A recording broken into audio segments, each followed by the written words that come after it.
debatido o tanto quanto necessário. Sabemos que a ascensão da mulher no Brasil, e aí não só no Brasil, como no mundo todo, especificamente aqui no Brasil, foi um processo lento e que remonta aí séculos de desigualdade e luta das mulheres por seus direitos. Por essa razão, até os dias de hoje, ainda buscamos corrigir esse problema histórico que ainda está longe de estar resolvido, mesmo com todos os incentivos que sabemos que temos na atualidade as políticas públicas, né, as ações afirmativas, como aí as cotas partidárias, tempo de propaganda destinada à concretização da importância da participação da mulher no processo democrático, também as cotas mais recentes dos recursos de fundo partidário, especialmente destinado às candidaturas femininas.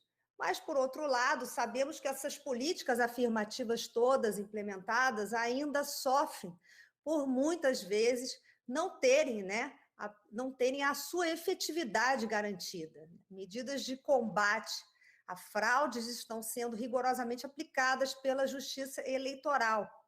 Infelizmente, ainda contamos com essas fraudes e essa resistência de alguns partidos políticos, como recentemente, uma decisão que eu digo que é emblemática, de cassação de um registro de todo um DRAP partidário pelo Tribunal Superior Eleitoral, e um caso em que foi constatada o uso das candidaturas laranjas nas vagas femininas. Lembramos que as vagas femininas elas existem desde 1995, foram criadas em 1995, mas que a possibilidade de se combater essas fraudes, e aí possibilitando através das ações de investigação judicial eleitoral, só ocorreram a partir de 2012, ou seja, foram estabelecidas a partir de 2012, mas efetivamente só foram cumpridas a partir de 2016, é que fomos recebendo, então, as AGEs por fraudes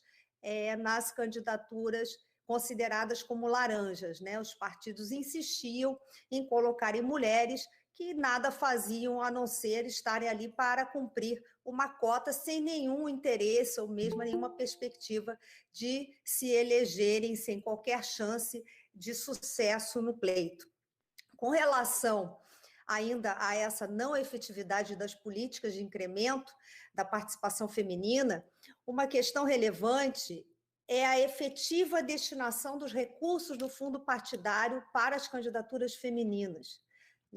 Porque se de um lado nós temos o judiciário estendendo a mão atuante para aplicar a lei do incremento da maior participação da mulher no processo político, e aí eu estou falando especificamente com relação da ação direta de inconstitucionalidade 5617, do Supremo Tribunal Federal de 2018, relatoria do desembargador Edson Fachin, que declarou inconstitucional um artigo da mini-reforma eleitoral de 2015 que previa um repasse obrigatório do fundo partidário para as candidaturas femininas, mas essa previsão era de que fosse repassado no mínimo 5% e no máximo 15%. E aí, então, o Supremo Tribunal Federal entendeu, pela desproporcionalidade da lei, estabelecer cotas femininas de 30% obrigatórias e os recursos oriundos do fundo partidário de, no máximo, 15%.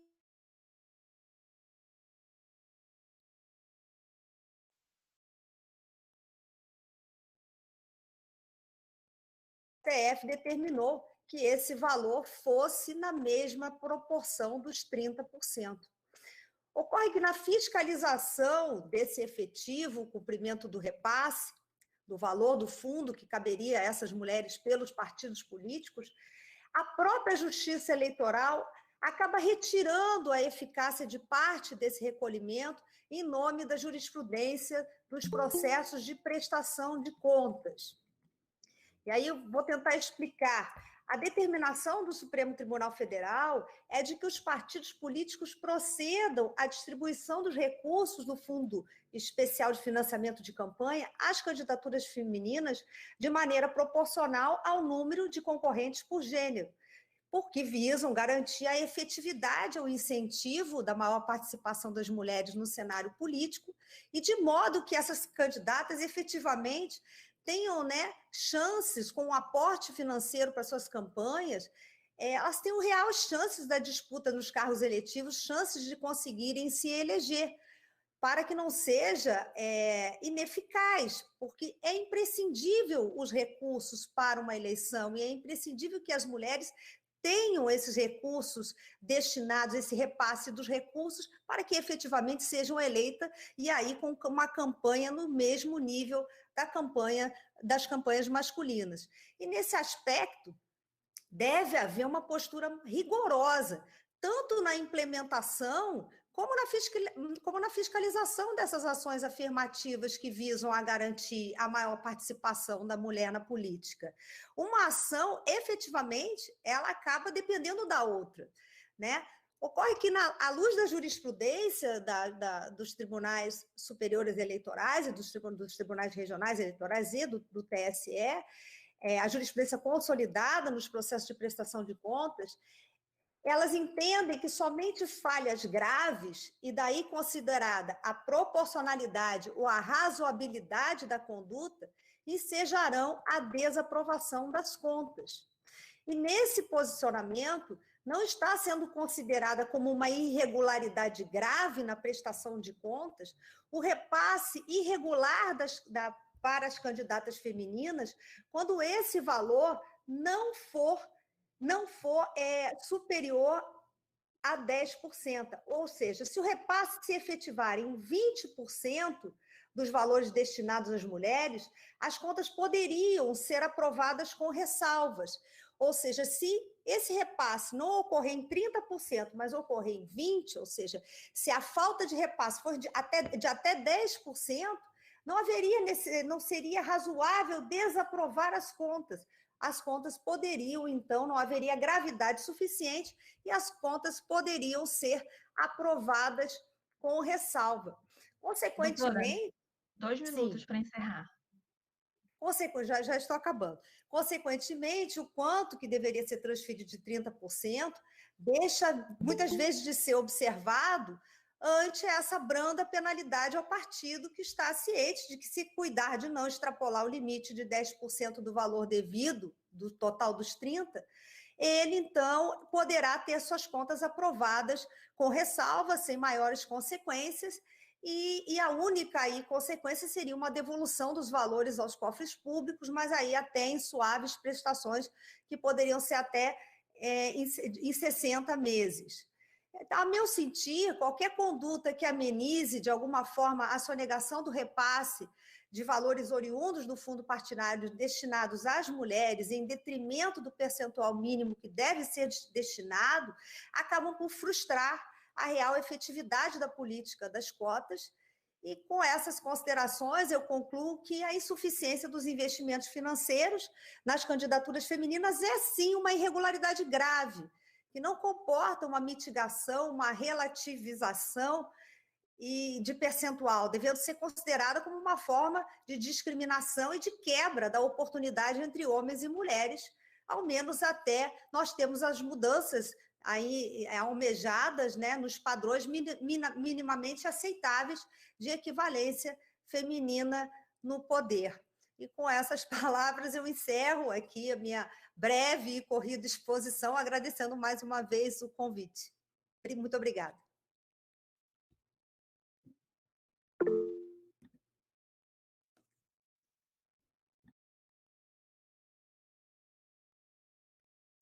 Agradecendo agora a participação da doutora Cristiane, e eu volto a passar a palavra agora para a doutora Bianca. Doutor Luciano, nosso muito privilégio a gente ter a participação aqui de Sua Excelência no nosso painel, e passo-lhe a palavra, concedendo-lhe 10 minutos para poder falar sobre candidaturas fraudulentas. Ok, vamos lá. Bem, antes de mais nada, queria agradecer o convite, o honroso convite da Comissão de Direito Eleitoral da OAB de Campos. Isso só mostra a força, né, da advocacia eleitoral do Estado do Rio de Janeiro, que tem uma atuação brilhante em todos os municípios. Nós temos advogados aí maravilhosos no nosso estado, em cada um dos municípios, na luta sempre pela democracia, pela cidadania, por eleições limpas, pelo combate ao fake news. Isso é muito importante. Queria fazer um registro, não podia deixar passar em branco, até porque nós estamos falando aqui de fraude, de candidatura feminina, de financiamento às candidaturas de mulheres. E a data de hoje é uma data muito significativa, eu não sei se foi lembrado nos painéis que antecederam, né?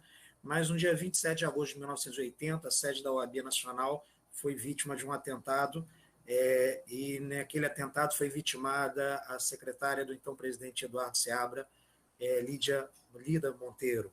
Isso faz 40 anos, e a partir daí a OAB decretou o dia 27 de agosto de 27 de agosto como um Dia Nacional de Luto da Advocacia Brasileira, e a gente tinha que fazer esse registro em homenagem à Lida, à democracia e às mulheres.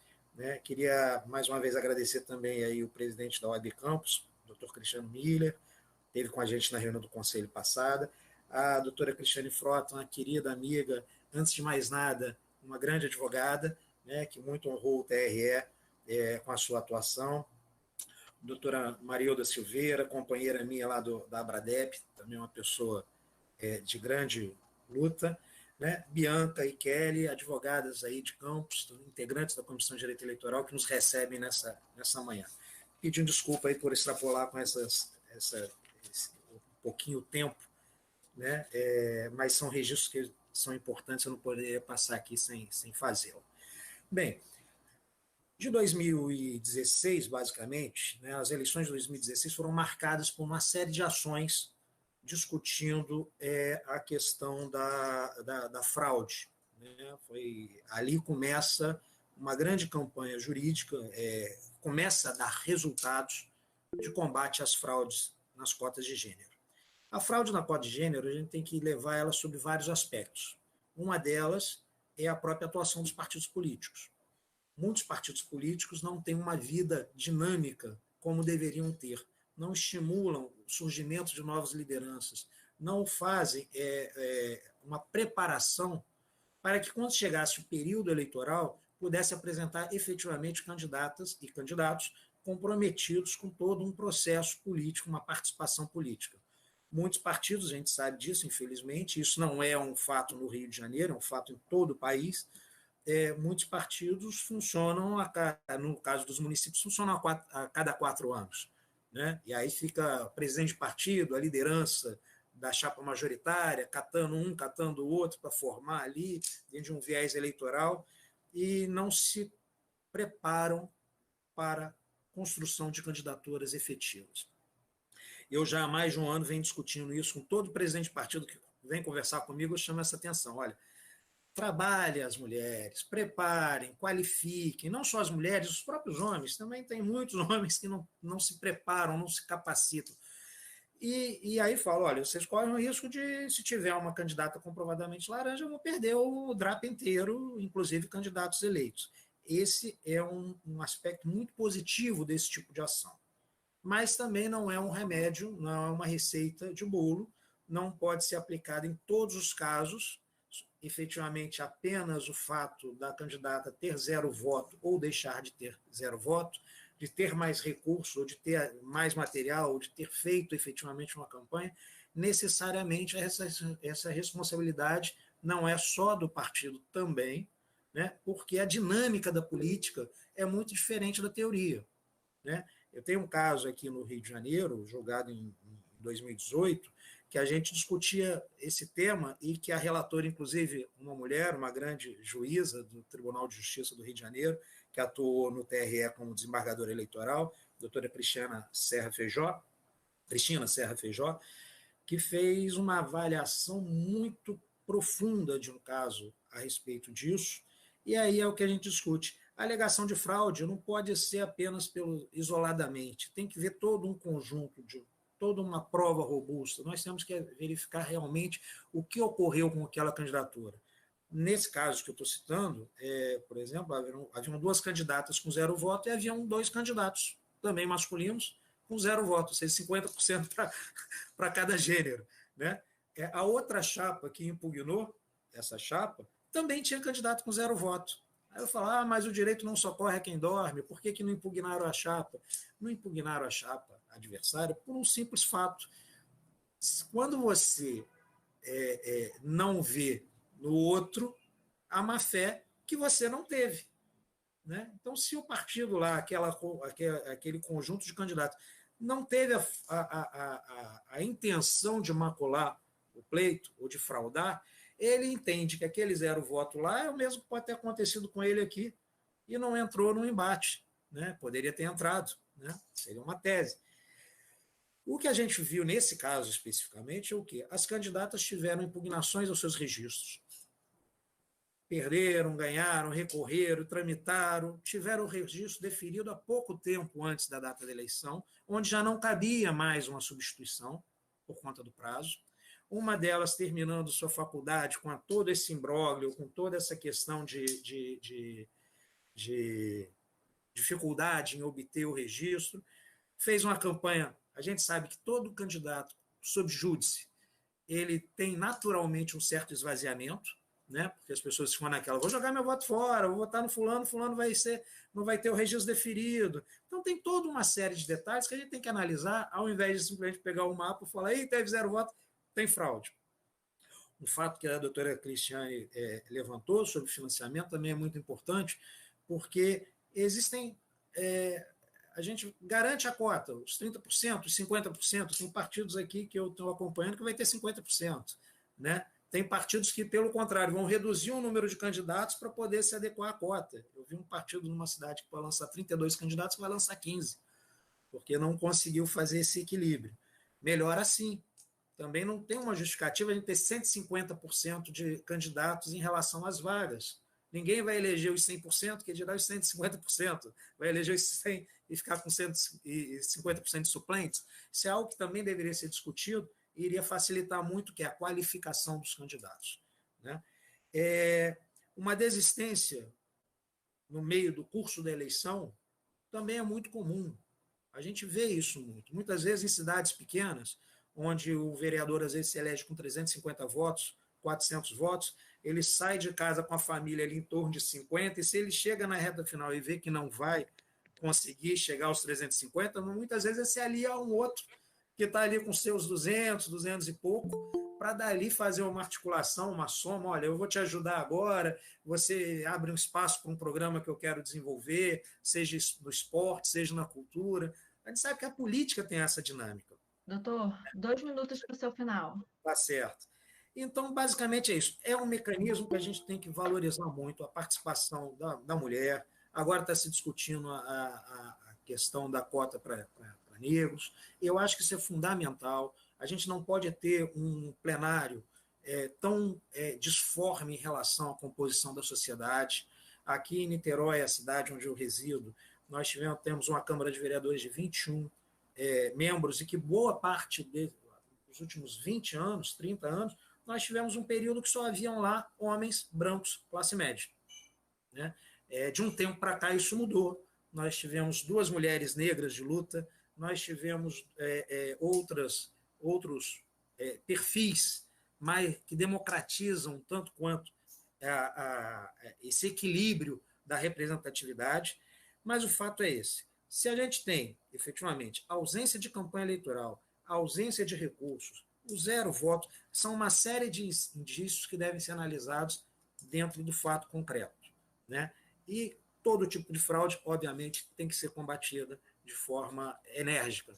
A gente tem que fazer das eleições, do processo político-eleitoral, realmente representar a sociedade em que vivemos, em busca da sociedade que queremos. Tá bom? Obrigado aí. Acho que não sei se fui tão profundo na parte processual, mas eu acho que são os conceitos e pensamentos que a gente deve refletir, seja numa defesa ou seja efetivamente na interposição de algum processo nesse sentido. Obrigado. Nós que agradecemos, doutor. Sabemos que vale ouro e todos temos que sermos muito objetivos, mas na medida do possível, Valeu, e agora eu passo a palavra para a doutora Marilda, pesquisadora ilustre, que certamente contribuirá e encerrará o nosso painel de forma bastante feliz. Doutora Marilda, com a palavra, 10 minutos. Bom, muito obrigado, boa tarde a todas e a todos. Fico feliz de estar aqui dividindo esse painel e essa mesa com o doutor Luciano, Bianca, a Kelly, a Cristiane, é uma honra muito grande. Falar no final é sempre um desafio, né? Porque a gente tem muita coisa para falar, muitas das coisas já foram ditas, o que é muito importante. Acho que a gente está num momento em que esse tema tem que ser reafirmado. Muitos de vocês devem ter acompanhado uma proposta de alteração desse regime de cotas, né? Então, a minha primeira fala é no sentido da importância das cotas. Eu faço parte de grupos de pesquisa, como foi mencionado, e não é incomum a gente receber a pergunta, inclusive de pesquisadoras, de alunas, mas por que precisa de cota mesmo, né? Ontem foi o Dia Internacional da Igualdade Feminina e isso lembra para a gente que não foi fácil chegar aqui nessa igualdade formal. De fato, igualdade formal a gente tem. O que a gente não tem é igualdade material, que é a igualdade de condições reais, né? E por que a gente não tem essa igualdade de condições reais e por que a gente não espera ter, como aconteceu em outras áreas, né? Porque, em primeiro lugar, o Estado brasileiro, por conta da nossa cultura e da nossa formação social, abraçou uma forma de tratar as mulheres que, até 1962, era muito desigual, né? E isso faz com que, até hoje, a gente sofra consequências disso. Por quê? As mulheres têm obrigações domésticas que os homens não têm, têm obrigações familiares que os homens não têm, tem um networking que os homens não têm, né? As mulheres não ocupam espaços de liderança como os homens ocupam. E se a gente for esperar o tempo passar para isso acontecer, a gente vai ter que esperar, segundo algumas pesquisas, de 150, 200 anos. Não é justo que a gente tenha que esperar 200 anos ou 150 anos, ainda que fossem só 100 ou 50, para alcançar uma posição, considerando que a gente tem igualdade formal perante a Constituição, né? Veja que a igualdade formal também só vem em 88, tem pouquíssimo tempo, e que a gente tem as mesmas condições técnicas, pessoais, não tem diferença nenhuma. Isso aconteceu aqui no Brasil, sobretudo, tem outros temas, uma discussão sobre indígenas, mas com negros e com mulheres, que foram desequiparados de uma forma muito drástica pelo Estado e que demandam agora a necessidade de fazer uma reequiparação que é artificial mesmo. A ação afirmativa pressupõe isso, né? Uma desequiparação em que você empurra a pessoa para frente para não ter que esperar esses 200 anos. O que me parece bastante justo e necessário, porque como a gente viu, né, e vem vendo, isso não vai acontecer naturalmente tão fácil, porque, claro, quem está sentado na cadeira não quer levantar. E como a gente só tem 513 vagas para deputado federal, vagas limitadas para vereadores, para prefeitos, para senadores, isso não vai acontecer se alguém não sair, né? Tem gente ocupando essas cadeiras aí. Então, se a gente não fizer uma política de ação afirmativa que empurre essa história para frente, essas pessoas não vão se desapegar dessa posição para que a gente tenha uma disputa mais igual. Diante disso, o que a lei fez foi criar uma cota de candidaturas. Qual que é a primeira pergunta que eu recebo muito? A gente tem nesse grupo de pesquisa um canal de comunicação com candidatas em que a gente responde abstratamente dúvidas sobre candidaturas, que se alguém tiver alguma dúvida, inclusive, chama dúvidas.lidera@gmail.com. É um espaço exclusivamente acadêmico e as meninas do grupo ajudam a responder essas perguntas. A primeira que a gente recebeu não só uma vez existe garantia de candidatura para as mulheres? Agora, os partidos podem me garantir? Isso veio, inclusive, em forma de reclamação. Os partidos falam que vão lançar candidatas, mas eles não garantem que a gente concorra. Isso não existe, nem para mulheres, nem para homens. A convenção das candidaturas, ela é soberana, né? Então, ela só acontece agora, a partir da semana que vem, até o final de setembro, até o início de setembro, aliás. E aí, nessas convenções, é que essas mulheres vão ser escolhidas. O que acontece é que os partidos precisam cuidar para que mulheres sejam escolhidas nas convenções em um percentual mínimo de 30% comparado aos dos homens, que normalmente é maior, né? Se isso não acontecer, o que o tribunal disse? E isso é uma interpretação do tribunal que é drástica e necessária. Ou os homens são reduzidos, aí o tribunal vai notificar esse partido no DRAP, que é o registro dos candidatos, para reduzir o número de homens, para que então eles se equiparem o número do outro gênero, né? Eu falo homens e mulheres, mas a mulher diz gênero, é porque a realidade mostra que na verdade são mulheres, né? E se esse número não for reduzido, aí o tribunal vai indeferir o DRAP inteiro, que é demonstrativo de regularidade dos atos partidários, que é o registro dos partidos. O DRAP inteiro cai. Então, esse é um primeiro ponto que força ao respeito dessas cotas de 30% de candidaturas que o tribunal vem seguindo na jurisprudência e não tem sinalização nenhuma para mudar. A tendência é essa. O segundo ponto é, eu tenho o número 30% de mulheres, as mulheres concorrem, mas aí depois vem uma imputação de candidaturas laranjas, ou seja, de mulheres que ficticiamente concorreram. Primeira pergunta que decorre disso é como que eu vou saber se essas mulheres são laranja ou não, né? Como é que nesses processos todos que foram julgados, o tribunal vem acompanhando e avaliando isso? Ele vem fazendo isso por meio de indícios, porque até hoje, pelo menos, não apareceu nenhum caso que tenha pessoas expressamente reconhecido que as candidaturas eram fictícias.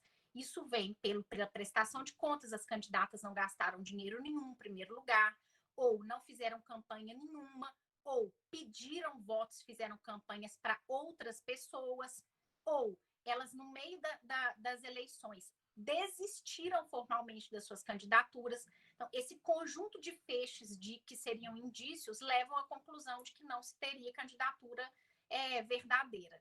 E isso fez com que o tribunal chegasse a uma segunda conclusão muito drástica, que, identificadas as candidaturas fictícias, isso leva ao indeferimento de todas as candidaturas que o partido lançou. Naquela época era candidatura de toda coligação, hoje a gente não tem mais coligação para eleição proporcional, então isso gera o indeferimento de todas as candidaturas do partido, incluindo das mulheres. Eu, pessoalmente, defendi uma tese contrária, eu continuo achando um absurdo caçar as candidaturas das mulheres eleitas legitimamente, que não foram nem sequer acusadas de fraude, custam a se eleger e depois ainda sofrem a consequência de um ilícito praticado por um homem, né? Perde o mandato porque o homem praticou um ilícito lá, colocando uma mulher numa candidatura fictícia. Mas essa foi a decisão do tribunal. Então, isso não deixa de ser ainda mais um incentivo para que mulheres que são candidatas efetivas fiscalizem os seus partidos para que eles não permitam candidatas fictícias. Se você sabe que vai ter uma candidata fictícia e acha que isso não é um problema seu, saiba que é. Porque lá na frente, quando houver alguma ação contra o seu partido, contra as candidatas, alegando candidaturas fictícias, e você apontar o dedo para a mulher e falar assim, tá vendo? Falei para você não ser, ainda bem que eu não sou, você depois vai perder o seu mandato. Porque todos os candidatos vão ser cassados. E como que o tribunal faz depois que ele caça todo mundo? Ele não faz novas eleições. Ele recalcula o resultado só com os candidatos que sobraram. Ou seja, é penalizar duas vezes. Você perde seu mandato, não tem uma nova oportunidade de se candidatar e ver todos aqueles outros candidatos dos outros partidos tendo o resultado recalculado para ver quem ganha a eleição. Isso é um negócio muito drástico, que aconteceu agora, recentemente, no ano passado, que essa jurisprudência se construiu. Esse ano o tribunal reafirmou a jurisprudência, mesmo com uma expectativa de que o tema pudesse ser rediscutido, não foi. Então, a gente entra as eleições de 2020 com essa perspectiva de cassação de todo mundo se houver alguma candidatura fictícia. Com relação à propaganda, eu queria destacar um tema. Eu tenho? 2 minutos. Já estou acabando. Com relação à propaganda, eu vou destacar um tema. O TSE disse, de fato, que tem 30% do tempo de propaganda obrigatório para as mulheres. Mas a fiscalização disso é muito difícil. Porque é aquela fiscalização do engenheiro de obra pronta, sabe? Da história que já aconteceu. A gente só sabe se os 30% não foram aplicados depois que acaba a campanha eleitoral. Porque ainda para somar o tempo inteiro para poder ver se teve 30% da propaganda toda. Porque não é 30% de cada dia de propaganda, é 30% de toda a propaganda. Então, as mulheres precisam ficar atentas para poder ver se elas não estão sendo passadas para trás. Porque depois que a propaganda eleitoral acaba, não tem mais como voltar para trás, vamos dar um tempo aí, né?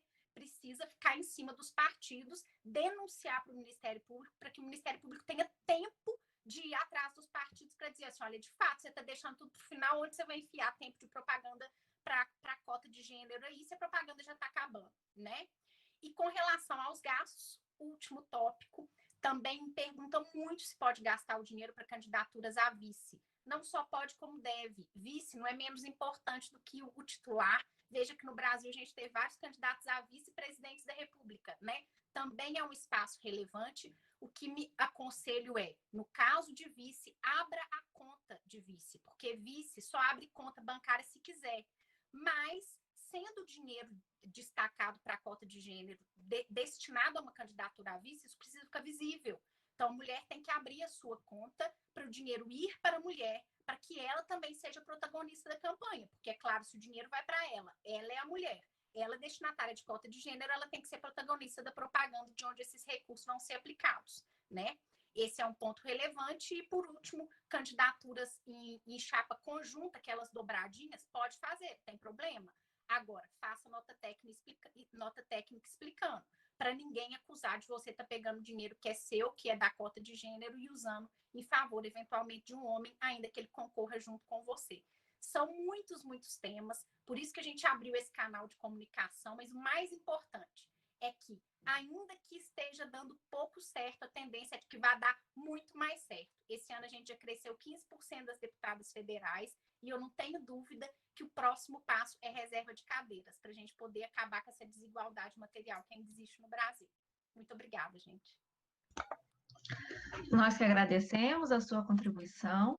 Passo agora a palavra para a colega Kelly, presidente da Comissão da Mulher da 12ª Subseção, no qual vai ter 12 minutos para fazer perguntas ou considerações, e aí fica a seu critério, e cada palestrante, caso seja feita alguma pergunta, tem 3 minutos de resposta. Kelly, com a palavra. Obrigada, boa tarde, Bianca, boa tarde, doutora Priscila, boa tarde aos palestrantes, a doutora Cristiane, o doutor Luciano e a doutora Marilda. É uma honra estar fazendo parte dessa mesa.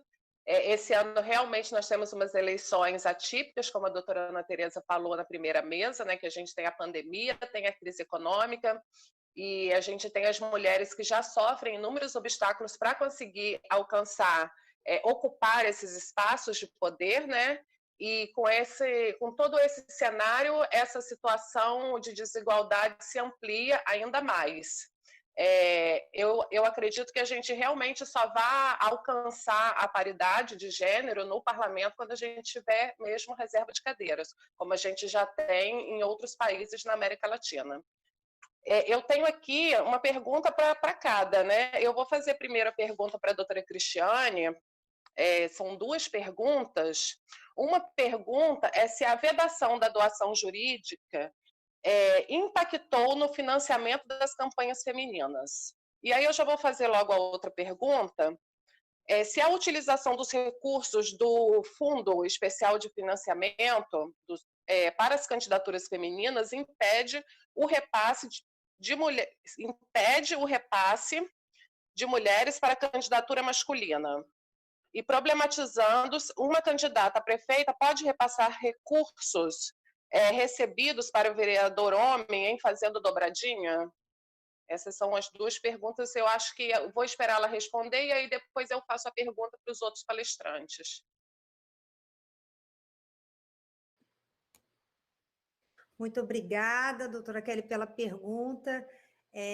Eu começo respondendo a questão do repasse do financiamento do fundo, e os tribunais têm decidido que é possível, sim, é possível esse repasse da cota destinada às candidaturas femininas para os candidatos masculinos, mas, contudo, eles têm que comprovar que o dinheiro que receberam dessa cota, dessa candidata, foi utilizado em prol das candidaturas femininas, da candidatura da candidata, ou de incentivos à participação da mulher. Isso é o que vem sendo decidido nos tribunais regionais eleitorais, na medida em que é necessário, é obrigatório que haja, sim, essa comprovação. Caso contrário, não se considera como possível esse repasse da candidatura do dinheiro destinado às cotas de candidaturas femininas para a candidatura para um homem, aí no caso. Então, é dessa forma que temos decidido, e por isso, então, é preciso, se for feito esse repasse, tomar muito cuidado para que efetivamente consigam comprovar que não houve apenas uma burla à legislação, que não foi simplesmente um repasse de dinheiro tentando fraudar de alguma forma a legislação. Isso é muito importante.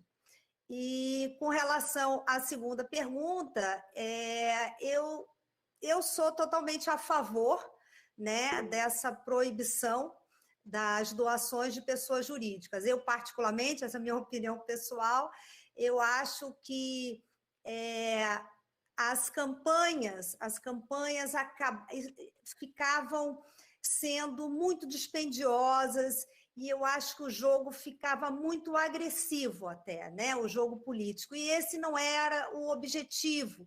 Eu acho que a paridade, as mesmas condições, as mesmas possibilidades é o mais importante, a equidade aí de direitos, de manifestação, de plataforma de campanha política, é o que nós temos hoje de mais sagrado e mais importante para uma boa escolha e para a mudança que a gente tanto almeja no país. E não vejo, e aí, o meu ponto de vista particular, não vejo como essa vedação possa, de alguma forma, prejudicar a mulher. Eu acho que, como na situação atual brasileira, e esse patriarcalismo, essa coisa do homem ter mais poder, eu acho que os financiamentos de campanha por pessoas jurídicas acabavam sempre beneficiando mais os homens, que acabavam aí por cargos de gestão e de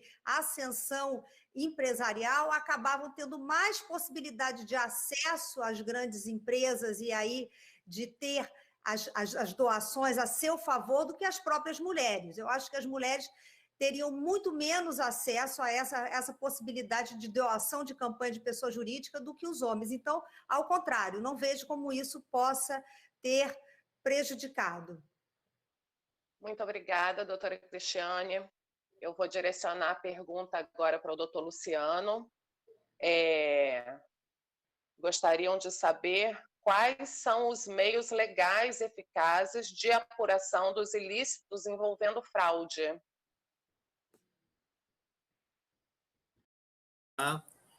Bem, basicamente você utiliza dois mecanismos, duas ações que são mais utilizadas. A ação de investigação judicial eleitoral, né, e a ação de impugnação de mandato eletivo. São normalmente esses dois caminhos que são admitidos, apurando-se, evidentemente, naquele conjunto de indícios, né, se realmente há ou não fraude. A gente tem que levar em conta também essa questão do voto, hoje, da baixa estimativa de voto, e aí eu falo também da questão de recursos, porque você tem os recursos públicos são finitos, né, os recursos para a campanha são 6 mil municípios, uma eleição municipal acaba chegando muitas vezes na ponta, lá para o vereador, para o candidato a vereador, 2 mariolas, um pé de moleque e uma paçoca. Então é muito complicado. Ao mesmo tempo, as campanhas às vezes são mais baratas em locais menores e mais dispendiosas em lugares maiores. Mas os mecanismos jurídicos são esses, basicamente das ações de investigação judicial eleitoral, a impugnação ao mandato eletivo, ou até mesmo se você tiver a certeza, já antecipadamente construído uma prova, né, de uma fraude, seja através de uma gravação, seja de depoimentos, uma coisa assim, você pode até tentar impugnar o próprio DRAP, o próprio registro das candidaturas. Né? É isso. Muito obrigada, doutor Luciano. Para a doutora Marilda, nós tivemos um avanço agora, essa semana, né, que foi regulamentada a questão de recursos também para os negros, né? E eu espero que isso faça com que a gente tenha uma democracia mais representativa, com mais mulheres e com mais pessoas negras, né, ocupando esses espaços, a partir dessa eleição as mulheres e da próxima eleição, né, e que daí em diante esses números só venham a crescer. Doutora Marilda, a pergunta é se o efeito das cotas raciais pode ser implementado da mesma forma que as cotas de gênero.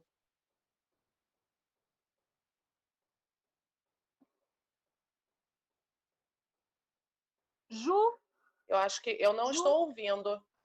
Troca. Não, agora era eu que estava com o mudo fechado mesmo.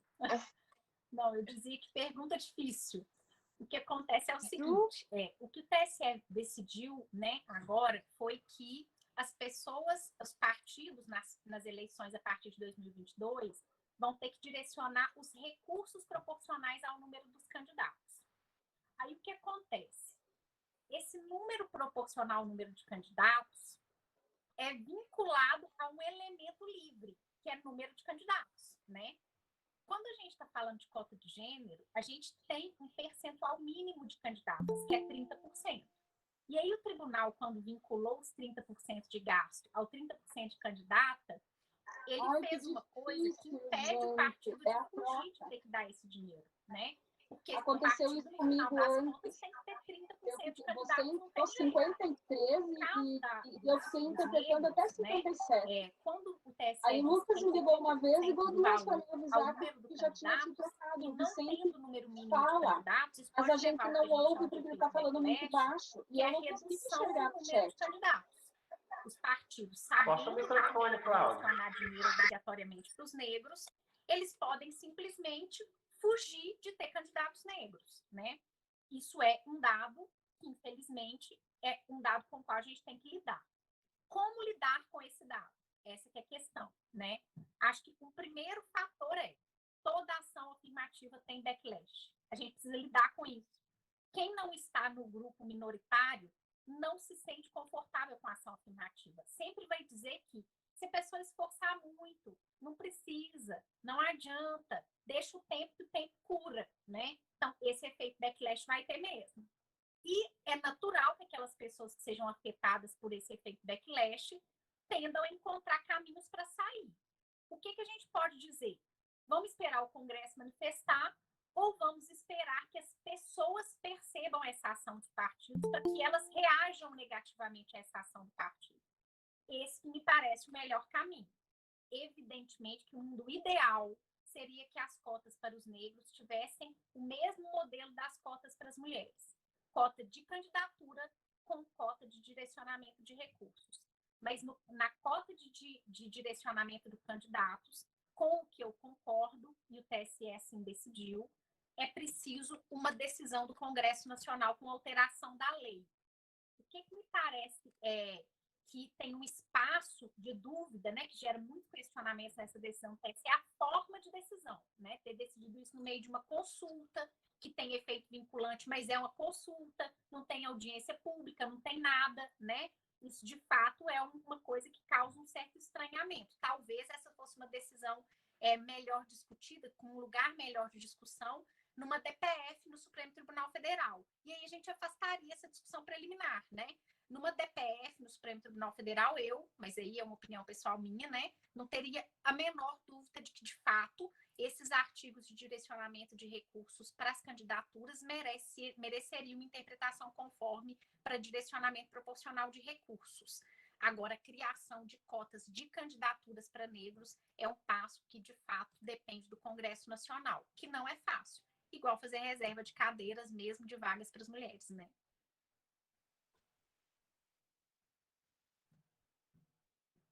É verdade. Muito obrigada, doutora Marilda. Eu não tenho mais nenhuma pergunta aqui, não chegou mais nenhuma pergunta. Eu agradeço a todos que contribuíram com seus conhecimentos e eu volto a palavra para a doutora Bianca. Uma boa tarde. Fazendo das minhas palavras a que a colega Kelly acabou de dizer, eu agradeço imensamente. Foi uma satisfação a presença dos doutores Luciano, da doutora Cristiane, da doutora Marilda. Sei que o tempo de vocês é precioso, foi de uma grandiosidade sem precedente. Ficam aqui sementes e instigantes para que nós continuemos o nosso trabalho de estudo, de pesquisa, para que a gente almeje um futuro melhor, um país mais justo, com eleições mais limpas e igualitárias. Encerro aqui esse primeiro painel de debate, cujo tema foi a participação feminina no processo eleitoral, e peço que continuem conosco, porque ainda teremos uma noite, um dia seguido da noite, de muita produção, de muito conhecimento e de muitos debates. Boa tarde, fiquem com Deus. Então, com o tema Participação Feminina no Processo Eleitoral, Cotas de Gênero, Financiamento e Candidaturas Fraudulentas, encerramos a primeira mesa deste debate.